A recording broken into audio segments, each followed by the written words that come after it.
സൈക്കോളജിയെ ഒരു പ്രത്യേക വിഭാഗമാക്കി മാറ്റുന്നതിൽ ഏറ്റവും പ്രധാനപ്പെട്ട കോൺട്രിബ്യൂഷൻ നൽകിയ ഒരാളാണ്. ഹായ്, ഞാൻ വിനു ശ്രീധർ. എനിക്കൊപ്പം വില്യം വൂണ്ടാണുള്ളത്. ഈ വില്യം വൂണ്ടിനെ ബി.എഡും ഡി.എൽഡും പഠിച്ച ഒരാളും മറക്കാൻ സാധ്യതയില്ല. മറന്നാൽ ഒരു മാർക്ക് നഷ്ടപ്പെടാനുള്ള സാധ്യത വളരെ കൂടുതലുമാണ്. നിങ്ങൾ കേറ്ററ്റ് അല്ലെങ്കിൽ LP-UP പോലുള്ള എക്സാമുകൾ, HSA പോലുള്ള എക്സാമുകൾ, HSST പോലുള്ള എക്സാമുകൾ ഏതെടുത്താലും അതിൽ വില്യം വൂണ്ടിനെ കാണാൻ പറ്റും. അപ്പോൾ എല്ലാവർക്കും ഒരുപോലെ ഗുണകരമാവുന്ന വില്യം വൂണ്ടുമായിട്ട് ബന്ധപ്പെട്ട അറിയേണ്ട എല്ലാ കാര്യങ്ങളും നമ്മൾ ഇന്നത്തെ ഈ ക്ലാസ്സിൽ ഡിസ്കസ് ചെയ്യുന്നുണ്ട്. ഇപ്പോൾ LP-UPയുടെ ഒക്കെ ചോദ്യപ്പെട്ടിയുടെ ഭാഗമായിട്ട് വളരെ ഡീറ്റെയിൽ ആയിട്ട് ഇതിലെ ക്വസ്റ്റ്യൻസ് ഒക്കെ നമ്മൾ ഡിസ്കസ് ചെയ്തിട്ടുണ്ട്. LP-UPക്കും കേറ്ററ്റിനും ഒക്കെ നിങ്ങൾക്ക് ഇത് യൂസ് ചെയ്യാനായിട്ട് പറ്റുകയും ചെയ്യും. വില്യം വൂണ്ടിനെ കുറിച്ച് അറിയേണ്ടതെല്ലാം അതാണ് നമ്മളുടെ ഇന്നത്തെ ടോപ്പിക്ക്.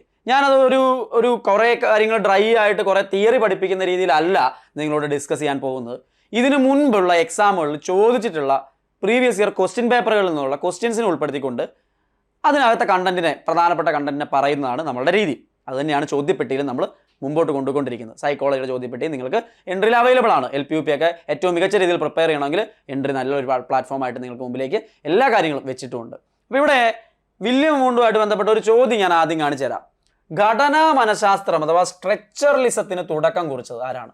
ഇപ്പോൾ സൈക്കോളജി ഇപ്പോൾ ആദ്യം പഠിക്കുന്ന ആൾക്കാർ എന്തൊക്കെ ശ്രദ്ധിക്കണം എന്ന് പറഞ്ഞിട്ട് ഓരോ ഇസങ്ങളെ കുറിച്ചിട്ടൊക്കെ, ഫങ്ഷണലിസം, സ്ട്രക്ചറലിസം, ഐഡിയലിസം, അങ്ങനത്തെ കുറേ പ്രാഗ്മാറ്റിസം, അങ്ങനത്തെ കുറേ സാധനങ്ങളൊക്കെ വെച്ചിട്ട് ഞാൻ ഇതിനു മുമ്പ് ചെയ്തിട്ടുണ്ട്. ഇനി സൈക്കോളജിയിൽ തന്നെ സ്കൂൾസ് ഓഫ് സൈക്കോളജി എന്നൊക്കെ പറഞ്ഞിട്ട് സെപ്പറേറ്റ് ഒരു വീഡിയോ ഇതിനു മുമ്പ് ചെയ്തിട്ടുണ്ട്, പ്രത്യേകിച്ച് ശ്രദ്ധിക്കണം എന്ന് പറഞ്ഞിട്ട്.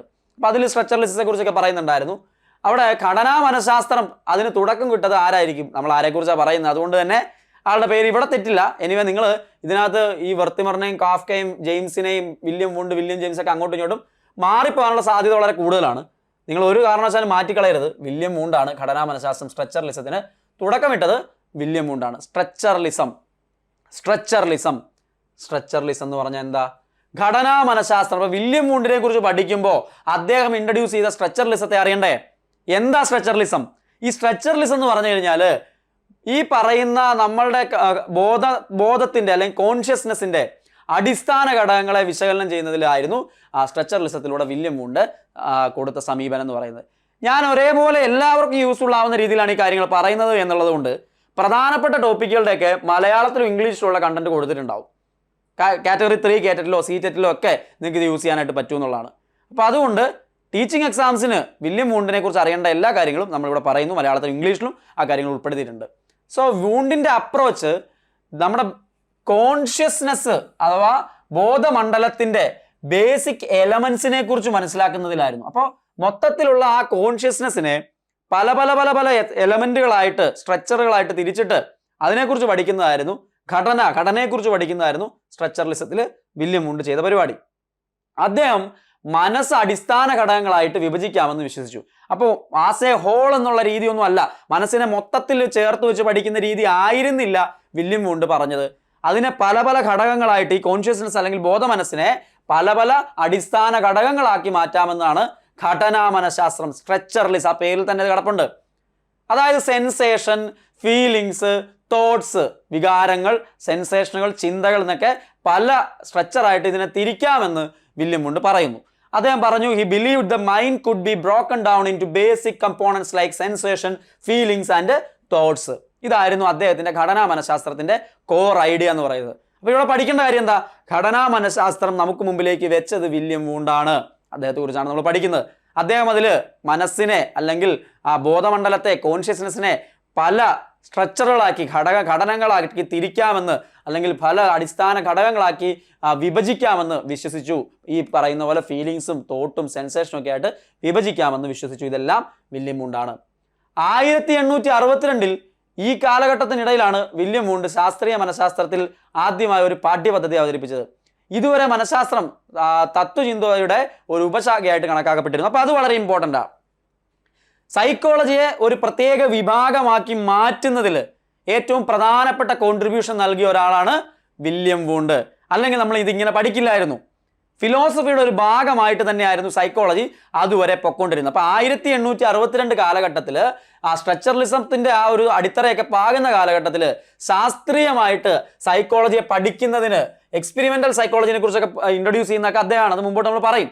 ശാസ്ത്രീയമായ രീതിയിൽ മനഃശാസ്ത്രത്തെ ആദ്യമായിട്ട് ഒരു സെപ്പറേറ്റ് ഭാഗമായിട്ട് അതിനൊരു പാഠ്യപദ്ധതി പോലെയൊക്കെ പഠിപ്പിക്കാമെന്ന് മനസ്സിലാക്കിക്കൊണ്ട് വരുന്നത്, മനഃശാസ്ത്രത്തെ തത്വചിന്തയിൽ നിന്ന്, ഫിലോസഫിയിൽ നിന്ന് മാറ്റി പുതിയൊരു ശാഖയാക്കി മാറ്റുന്നത്, ഫിലോസഫിയുടെ ഉപശാഖ എന്ന കൺസെപ്റ്റിൽ നിന്ന് മാറ്റി സെപ്പറേറ്റ് ആക്കി കൊണ്ടുവരുന്നതിൽ വില്യം വൂണ്ടിന് വലിയ വലിയ വലിയ റോളുണ്ട്. അപ്പൊ ഇതെല്ലാം പോയിന്റ് ആയിട്ട് ഓർത്തിരിക്കാവുന്ന കാര്യമാണ് എന്ന് ഓർത്തിരിക്കുക. ആത്മനിഷ്ഠാരീതി ആദ്യം ഉപയോഗിച്ചത് ഇൻട്രോസ്പെക്ഷൻ. ഞാൻ പറഞ്ഞല്ലോ, ചോദ്യങ്ങളിലൂടെയാണ് കാണുന്നത് എങ്ങനെ ക്വസ്റ്റ്യൻസ് ചോദിക്കും. ഇൻട്രോസ്പെക്ഷൻ ഇൻട്രൊഡ്യൂസ് ചെയ്തത് ആര്? നമ്മൾ പറഞ്ഞുകൊണ്ടിരിക്കുന്ന ആൾ അയാളായതുകൊണ്ട് അതിന്റെ ഉത്തരം നിങ്ങൾ ഇവിടെ തെറ്റിക്കില്ല. പക്ഷെ ഇവിടെ ഒരു കാര്യമുണ്ട്, William Wundt, Edward Titchener, Max Wertheimer, Kurt കാഫ്കയിൽ രണ്ടുപേര് ഇൻട്രോസ്പെക്ഷനായിട്ട് ബന്ധമുള്ള ആൾക്കാരാ. ഇവിടെ ചോദ്യം ശ്രദ്ധിക്കണം, ആത്മനിഷ്ഠാരീതി അഥവാ ഇൻട്രോസ്പെക്ഷൻ ആദ്യമായി ഉപയോഗിച്ചത് ആരാണെന്ന് ചോദിച്ചാൽ അത് വില്യം വൂണ്ടാണ്. അത് ആദ്യമായിട്ട് ഇൻട്രൊഡ്യൂസ് ചെയ്യുന്നത് വില്യം വൂണ്ടാണ്. പക്ഷെ അതിനെ കുറച്ചും കൂടി വിശാലമായിട്ട് പബ്ലിസിറ്റി കൊടുത്ത് അത് US-ലൊക്കെ വ്യാപിപ്പിക്കുന്നതിൽ, അല്ലെ അതിനെ കുറച്ചുകൂടി മെച്ചപ്പെട്ട രീതിയിൽ അവതരിപ്പിക്കുന്നത് വില്യം വൂണ്ടിന്റെ ശിഷ്യനായിരുന്ന എഡ്വേർഡ് ടീച്ച്നറാണ്. ചോദ്യം രണ്ട് രീതിയിൽ വരാം. കൂടുതൽ പ്രചാരം നൽകിയത് ആരാണെന്ന് ചോദിച്ചാൽ എഡ്വേർഡ് ടീച്ച്നറാണ്. ഇൻട്രൊഡ്യൂസ് ചെയ്ത ആരാണെന്ന് ചോദിച്ചാൽ അവിടെ വില്യം വൂണ്ടാണ്. ഇൻട്രോസ്പെക്ഷൻ, ആത്മനിഷ്ഠാരീതി, എൻ്റെ ഉള്ളിലെ വികാരങ്ങളെ, എൻ്റെ മനസ്സിലെ പ്രശ്നങ്ങളെ ഞാൻ തന്നെ വിലയിരുത്തുന്നു. നിങ്ങൾ തന്നെ മനസ്സിലാക്കാൻ ശ്രമിക്കുകയാണ്. നിങ്ങൾക്ക് ദേഷ്യം വരുന്നു പെട്ടെന്ന്, ഏത് സന്ദർഭത്തിലാണ്, ആ സന്ദർഭത്തിൽ ഞാൻ എങ്ങനെയൊക്കെയാണ് ബിഹേവ് ചെയ്തത്, ഞാൻ എന്നെ തന്നെ വിലയിരുത്താൻ ശ്രമിക്കുന്നു, ഞാൻ എൻ്റെ തന്നെ ഉള്ളിലേക്ക് നോക്കുന്നു. അതാണ് ഇൻട്രോസ്പെക്ഷൻ എന്ന് പറയുന്നത്. മറക്കരുത്, ഇമ്പോർട്ടൻ്റ് ആണ്. ഇൻട്രോസ്പെക്ഷൻ, ആത്മനിഷ്ഠാരീതി. ആത്മനിഷ്ഠാരീതി വില്യം വൂണ്ട്, ഇൻട്രോസ്പെക്ഷൻ വില്യം വൂണ്ടാണ് ഇൻട്രൊഡ്യൂസ് ചെയ്തതെന്ന് ഞാൻ പറഞ്ഞു. അപ്പൊ ഇൻട്രോസ്പെക്ഷൻ എന്നതിന് രണ്ട് വാക്കുകളുണ്ട്. അതായത് ഇൻട്രോസ്പേസ് സ്പേസേഴ്സ് എന്നീ രണ്ട് വാക്കുകളിൽ നിന്നാണ് ഇത് വന്നിരിക്കുന്നത്. ഇൻവേർഡ് എന്നും ടു ലുക്കറ്റ് എന്നും അർത്ഥം വരുന്ന ഇൻവേർഡ്, സ്പേസേഴ്സ് എന്ന് പറഞ്ഞാൽ ടു ലുക്കറ്റ്, ആ അർത്ഥത്തിലാണ് നമ്മൾ ഇൻവേർഡ് ആയിട്ട് അകത്തേക്ക് നമ്മുടെ ഉള്ളിലേക്ക് നോക്കുന്നു എന്ന അർത്ഥത്തിലാണ് ഇൻട്രോസ്പെക്ഷൻ എന്ന വാക്ക് ഇൻട്രൊഡ്യൂസ് ചെയ്തിരിക്കുന്നത്. Action of searching one's feeling or thoughts, നമ്മൾ സ്വയമേവ നമ്മളുടെ വികാരങ്ങളെ, നമ്മുടെ ചിന്തകളെ സ്വയം വിലയിരുത്താൻ നോക്കുന്നതാണ്, സ്വന്തം മനസ്സിന്റെ ഉള്ളിലേക്ക് നോക്കലിനെയാണ് ഇൻട്രോസ്പെക്ഷനിൽ ഫോക്കസ് ചെയ്തിരിക്കുന്നത് എന്ന് മനസ്സിലാക്കുക. വില്യം വൂണ്ട്, സ്ട്രക്ചറലിസം, ഇൻട്രോസ്പെക്ഷൻ മറക്കരുത്. എന്താണ് സ്ട്രക്ചറലിസം, എന്താണ് ഇൻട്രോസ്പെക്ഷൻ, എല്ലാം പറഞ്ഞു പോകുന്നുണ്ട്. അപ്പൊ വില്യം വൂണ്ടിനെ കണക്ട് ചെയ്തുകൊണ്ട് ആ ഏരിയയിലുള്ള എല്ലാ കാര്യങ്ങളും വിശദമായിട്ട് നമ്മൾ ഇന്ന് ഡിസ്കസ് ചെയ്ത് തീർക്കുന്നുണ്ട്. അപ്പൊ നിങ്ങൾക്ക് എല്ലാ എക്സാമുകൾക്കും ഇത് ഉപകരിക്കുന്നുള്ളതാണ്. അപ്പോൾ ഒരാൾ സ്വന്തം മാനസിക അവസ്ഥയെയും മാനസിക പ്രതിഭാസങ്ങളെയും ഒക്കെ മനസ്സിന്റെ ഉള്ളിലേക്ക് നോക്കിക്കൊണ്ട് വിവരിക്കുകയും വിശകലന വിധേയമാക്കുകയും ചെയ്യുന്ന രീതിയാണ് ഇൻട്രോസ്പെക്ഷൻ എന്ന് പറയുന്നത്. അപ്പൊ ഇൻട്രോസ്പെക്ഷൻ എന്ന രീതി നമ്മുടെ സൈക്കോളജിയിലെ പ്രധാനപ്പെട്ട മെത്തേഡുകളിൽ ഒന്നാണ്, ആദ്യകാല മെത്തേഡുകളിൽ ഒന്നാണ്. അതിന് ഒരുപാട് പോരായ്മകളുണ്ടെന്നൊക്കെ പിന്നീട് വന്നിട്ടുള്ള വാദങ്ങളുണ്ട്. എങ്കിൽ പോലും ഒരു എക്സ്പെരിമെന്റൽ സൈക്കോളജിക്ക് ഒരു തുടക്കം കുറിക്കുന്നതിൽ ഇൻട്രോസ്പെക്ഷൻ എന്ന കൺസെപ്റ്റും വില്യം വൂണ്ടിനും വലിയ റോളുണ്ട് എന്ന് മനസ്സിലാക്കാനായിട്ട് സാധിക്കും.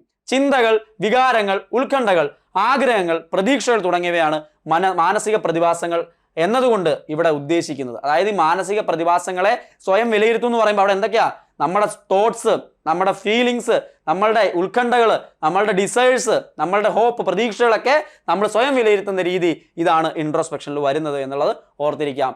വില്യം വൂണ്ട്, എഡ്വേർഡ് ടീച്ച്നർ എന്നിവരാണ് ഈ രീതിയുടെ പ്രമുഖ വക്താക്കൾ. രണ്ടുപേരുമുണ്ട്. ആദ്യമായി ഉപയോഗിച്ചത് വൂണ്ടാണെങ്കിലും കൂടുതൽ ശാസ്ത്രീയവും കൃത്യവുമാക്കിയ ടീച്ച്നറാണ്. DLD-ന്റെ ടെക്സ്റ്റ് ബുക്കിൽ കൃത്യമായിട്ടത് പറയുന്നുണ്ട്, TTC-കാരുടെ ടെക്സ്റ്റ് ബുക്കിൽ. അപ്പൊ ആദ്യമായിട്ട് കൂടുതൽ ശാസ്ത്രീയവും കൃത്യവുമാക്കുന്നത് ടീച്ച്നറാണ് എന്ന് നമുക്ക് കാണാനായിട്ട് സാധിക്കും. പരീക്ഷണ മനഃശാസ്ത്രത്തിന്റെ പിതാവ് വില്യം വൂണ്ടാണോ, വില്യം ജെയിംസ് ആണോ, മാക്സ് വർത്തിമർ ആണോ, കുട്ട് കാഫ്കയാണോ? പരീക്ഷണ മനഃശാസ്ത്രത്തിന്റെ പിതാവ്. അതാ മൂന്നാമത്തെ പ്രധാനപ്പെട്ട ചോദ്യം അല്ലേ. വില്യം വൂണ്ട് ഉത്തരം വരുന്ന എത്രാമത്തെ ചോദ്യം അത് ഒന്ന് ആലോചിച്ച് നോക്കിയേ. സ്ട്രക്ചറലിസം ആദ്യമായിട്ട് ഇൻട്രൊഡ്യൂസ് ചെയ്ത്, അല്ലെങ്കിൽ ഫിലോസഫിയിൽ നിന്ന് സൈക്കോളജിനെ തരംതിരിച്ചുകൊണ്ട് എക്സ്പെരിമെന്റൽ സൈക്കോളജിക്ക് തുടക്കം കുറിച്ചത്, അതുപോലെ ഇൻട്രോസ്പെക്ഷന് തുടക്കം കുറിച്ചത്, ഇതെല്ലാം വില്യം വൂണ്ടാണ്. അതുകൊണ്ടാണ് ഞാൻ പറഞ്ഞത്, ടീച്ചിങ് പ്രൊഫഷനിലേക്ക് കിടക്കുന്ന ഒരാൾക്ക് ഒരിക്കലും മറക്കാൻ പറ്റാത്ത ഒരാളെയാണ് ആദ്യം ആ സൈഡിൽ ഞാൻ പിക്ചറായിട്ട് അവിടെ കൊടുത്തിരുന്നത്, വില്യം വൂണ്ട്. മറക്കണ്ട. അപ്പോൾ പരീക്ഷണ മനഃശാസ്ത്രത്തിന്റെ, എക്സ്പെരിമെന്റൽ സൈക്കോളജിയുടെ പിതാവായിട്ട് അദ്ദേഹത്തെ അറിയപ്പെടുന്നു, വില്യം വൂണ്ടിനെ അറിയപ്പെടുന്നു. ഏറ്റവും ഇമ്പോർട്ടന്റ് ആയിട്ടുള്ള കൺസെപ്റ്റ് ആണ്, മറക്കണ്ട. 1879 ഇയർ വരെ ഇമ്പോർട്ടന്റാ. 1879 ജർമ്മനിയിലെ ലിപ്സിഗിൽ ഓർത്തിരിക്കേണ്ട പേരാ. ജർമ്മനിയിലെ ലിപ്സിഗിൽ ആദ്യത്തെ മനഃശാസ്ത്ര ലാബോറട്ടറി, സൈക്കോളജിക്ക് ഒരു ലാബോറട്ടറി ആദ്യമായിട്ട് സ്ഥാപിക്കുന്നത് 1879 ജർമ്മനിയിൽ ലിപ്സിഗിൽ വില്യം വൂണ്ട് തന്നെ ആയിരുന്നു എന്നുള്ളത് കൊണ്ട് തന്നെ അതുകൊണ്ടാണ് പരീക്ഷണ രീതിക്ക് പ്രചാരം നേടിക്കൊടുക്കുന്നതും അതുകൊണ്ട് തന്നെയാണ് അദ്ദേഹത്തെ പരീക്ഷണ മനഃശാസ്ത്രത്തിന്റെ പിതാവ് എന്ന് വിളിക്കുന്നതും. പരീക്ഷണ മനഃശാസ്ത്രത്തിന്റെ എക്സ്പെരിമെന്റൽ സൈക്കോളജിയുടെ പിതാവായിട്ട് നമ്മൾ പറയുന്നത് വില്യം വൂണ്ടിനെയാണ്. അതേപോലെ തന്നെ 1879 ജർമ്മനിയിലെ ലിപ്സിഗില് പരീക്ഷണ മനഃശാസ്ത്രങ്ങൾക്ക് ഫോക്കസ് ചെയ്തുകൊണ്ട് ആദ്യമായിട്ടൊരു ലാബോറട്ടറി, സൈക്കോളജി ലാബോറട്ടറി സ്ഥാപിക്കുന്നതും വില്യം വൂണ്ടാണ്. അതാണ് അദ്ദേഹത്തിന് ഏറ്റവും പ്രധാനമായിട്ടുള്ള കോൺട്രിബ്യൂഷനുകൾ ഒന്നായിട്ട് പറയുന്നതും. ഓർത്തിരിക്കണം, എത്രയോ ചോദ്യങ്ങളാണ് വില്യം വൂണ്ടിനെ വെച്ച് തന്നെ നമ്മൾ കടന്നു പോയിക്കൊണ്ടിരിക്കുന്നത്. ഇനി നിങ്ങൾക്ക് എക്സ്ട്രാ പോയിന്റ് ആയിട്ടൊന്ന് ഓർത്തിരിക്കാം, പ്രിൻസിപ്പിൾസ് ഓഫ് ഫിസിയോളജിക്കൽ സൈക്കോളജി എന്ന ആദ്യ മനഃശാസ്ത്ര പാഠപുസ്തകം അദ്ദേഹം ഇൻട്രൊഡ്യൂസ് ചെയ്യുന്നുണ്ട്. അപ്പൊ ഇത് ആരുടെ ബുക്കാണ്? പ്രിൻസിപ്പിൾസ് ഓഫ് ഫിസിയോളജിക്കൽ സൈക്കോളജി 1874 കാലഘട്ടത്തിൽ വില്യം വൂണ്ട് പുറത്തിറക്കിയ പുസ്തകമാണ്. ഇത് ശരീരശാസ്ത്രവും മനഃശാസ്ത്രവും തമ്മിലുള്ള ബന്ധം വ്യക്തമാക്കുന്ന ആദ്യകാല രചനകളിലൊന്നാണ്. പ്രിൻസിപ്പിൾസ് ഓഫ് ഫിസിയോളജിക്കൽ സൈക്കോളജി ആരുടെയാണ്? വില്യം വൂണ്ടിന്റെ പുസ്തകമാണ്. അപ്പൊ ആ പോയിന്റ് കൂടി അവിടെ നിങ്ങൾക്ക് എക്സ്ട്രാ ആയിട്ട് ഓർത്തിരിക്കാം. വില്യം വൂണ്ടിനെ മറക്കല്ലേ. വില്യം വൂണ്ടിനെ കുറിച്ച് വളരെ വിശദമായിട്ട് പഠിക്കേണ്ട, ആവർത്തിക്കുന്ന ക്വസ്റ്റ്യൻ പേപ്പറുകൾ ആവർത്തിക്കുന്ന ക്വസ്റ്റ്യൻ ആണ് ഞാൻ നിങ്ങളുടെ മുമ്പിലേക്ക് എത്തിച്ചത്. ഇതുപോലെ എത്രയോ ചോദ്യങ്ങൾ, എത്രയോ മനുഷ്യരെ കുറിച്ച്, എത്രയോ കാര്യങ്ങളെ കുറിച്ച് നമ്മൾ വിശദമായിട്ട് ചോദ്യപ്പെട്ടിയിലൊക്കെ ഡിസ്കസ് ചെയ്യുന്നുണ്ട്. കേറ്ററ്റിനകത്തും LPUPക്കകത്തും ഒക്കെ വളരെ വിശദമായിട്ട് നമ്മൾ ഈ കാര്യങ്ങൾ ഡിസ്കസ് ചെയ്താണ് പോകുന്നത്. തീർച്ചയായിട്ടും നിങ്ങൾക്ക് യൂസ്ഫുൾ ആയെന്ന് പ്രതീക്ഷിക്കുകയാണ്. ഇത്തരം ക്ലാസ്സുകൾ കൂടുതൽ ഏതൊക്കെ ടോപ്പിക്കുകളെ കുറിച്ച് ചെയ്യണം എന്നുള്ള ഫീഡ്ബാക്സ് നിങ്ങൾക്ക് താഴെ കമന്റ് ബോക്സിൽ രേഖപ്പെടുത്താവുന്നതാണ്. നിങ്ങളുടെ ഫീഡ്ബാക്സിനെ നോക്കിക്കൊണ്ട് തന്നെയാണ് പുതിയ പുതിയ ക്ലാസ്സുകൾ ഇൻട്രൊഡ്യൂസ് ചെയ്യുന്നതും. ഏറ്റവും മികച്ച ക്ലാസ്സുകളുമായിട്ട് എല്ലാ ടീച്ചിങ് കോഴ്സുകളിലും നിങ്ങളിലേക്ക് എത്തുന്നതായിരിക്കും. So all the best. വീണ്ടും കാണാം. നന്ദി.